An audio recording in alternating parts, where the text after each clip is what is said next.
अदानी लोमड़ी जो शहना अली जो रात मां वीडियो ॿुधो आहे, चवे थी त इहे मुंहिंजे मथो इल्ज़ाम कूड़ा हणे थो। मां उन जो जवाब ॾियण लाइ तयार आहियां। नीमक मुंहं में अथी जो हिते हरम में ठगियूं करे, हिते कूड़ू ठगियूं करे तूं 40,000 50,000 रियाल मूंखो खाई वई आहे।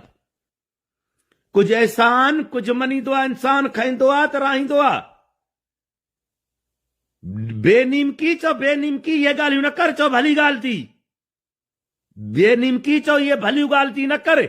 मां इन जो जवाब तोखे ॾियण लाइ तयार आहियां जेको राति तुंहिंजो वीडियो मां ॾे आयो आहे। तूं बलोच जा पैसा खाई मंग जो तूं बहानो हिते कयो आहे, बहानो त मुंहिंजी तूं मां तुंहिंजी मंगा, तूं मूंखे छा ॾे थो मंग में गिफ्ट? तोखे मुबेला 100 रुपयो केरु नथो ॾे इन टाइम। हाजी साहब मुंहिंजो सभु बि वाज़ा ॿुधो। मां इहो मदीने में वेठो आहियां, मूंखे मदीने जो कसम खणी ॻाल्हि कयां थो, हक़ सच ॻाल्हायां थो, कूड़ नथो कयां। कूड़ वार खे लानत आहे, पर इन ते लानत आहे जो कूड़ हणे थी। हिते उमिरो करण आई आहे त के चवां ठगबाज़ करण आई। 50,000 रियाल या 40,000 रियाल खण, मां तुंहिंजी मंगा, तूं मुंहिंजी मंगत आहे।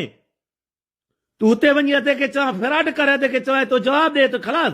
बाबा अलाए मां अॻिले ॾींहुं वीडियो भरियो हुयो जेको अॼु भरियां थो, इहो इन जे लाइ भरियां थो जेको अॼु हिन शहना अली भरियो आहे त इहो हाजी फैज़मंद कूड़ो आहे। मुंहिंजा दोस्त जिथे ई आहिनि मुंहिंजो वीडियो शेयर करनि। इहे फ्रॉड थींदा आहिनि। चओ जिथे बि हुजनि, इहो मुंहिंजो बरोच सिंध जेकी बि आहे सभु मुंहिंजो शेयर कयो। ख़बर पवे छा आहे छा न आहे। बरोच कीअं टकरो खाईंदी आहे, चओ कीअं पैसा खाईंदी आहे, चओ हराम जा पैसा कोन्हनि, चओ मुबेला सोन पैसा हराम जा कोन आहे, चओ। जी अस्सलाम वालेकुम, या अली मदद। आऊं तव्हांजी पंहिंजी सिंगर शाइना अली।